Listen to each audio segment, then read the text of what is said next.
What is up, everyone? So today is October 14th. A year ago today is the day I started playing Splatoon at a competitive level.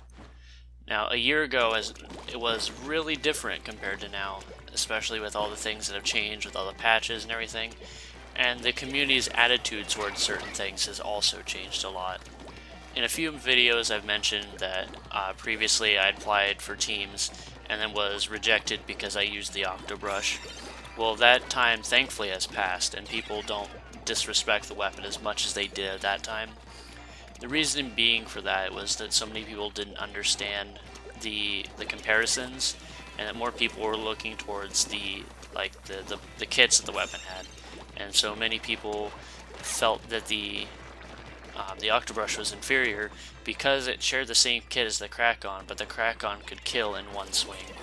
That was a common argument that got brought up that everyone seemed to mention to me was, why play the Octobrush when the Crack-On kills in one swing? But now, because there have been a lot more research into things and there's been a lot more time to mess with weapons, that attitude has changed significantly.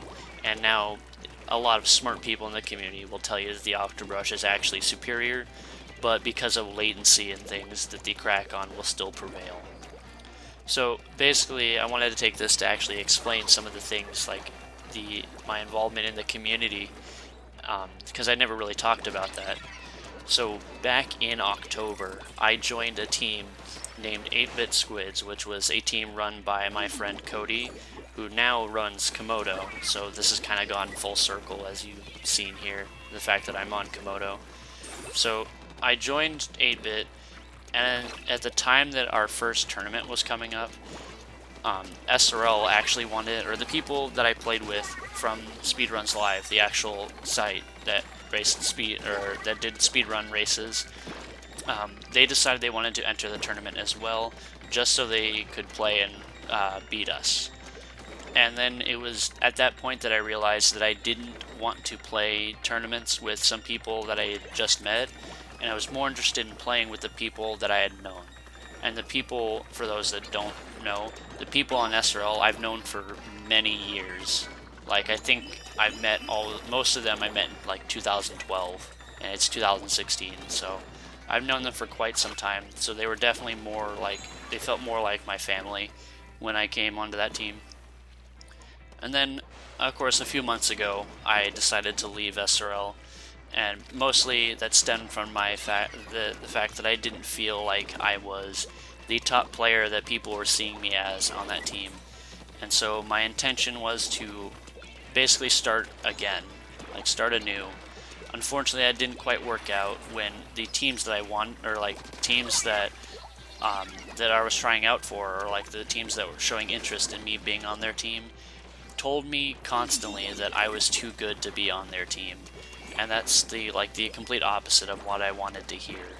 So there were a lot of teams that said that they would have taken me, but they didn't want to because I was too good. That wasn't the kind of thing that I wanted, and so there were a lot of teams.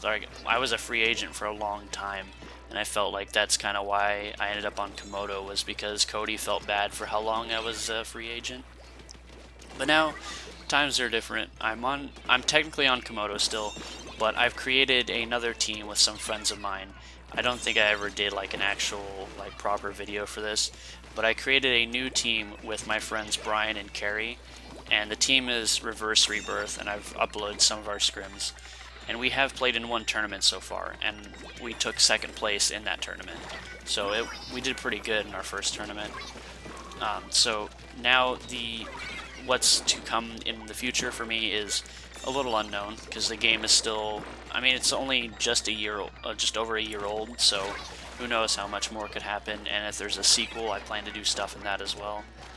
But as for what I contributed to this community, I felt like personally I helped open people's eyes to the Octobrush, and with my participation in Leagues Under the Ink, which SRL placed second place in top division, and I played Octobrush all throughout that. And so a lot of people got exposure to that weapon, which they wouldn't normally see anywhere else, or they would normally see on smaller squads that people don't pay attention to. So that's pretty much it. It's been a year. I've had fun. I've been on quite a few teams. I've made a lot of friends, and I just can't be happier that I did this. And yeah, that's pretty much it. So thank you all for watching, and I will see you all later.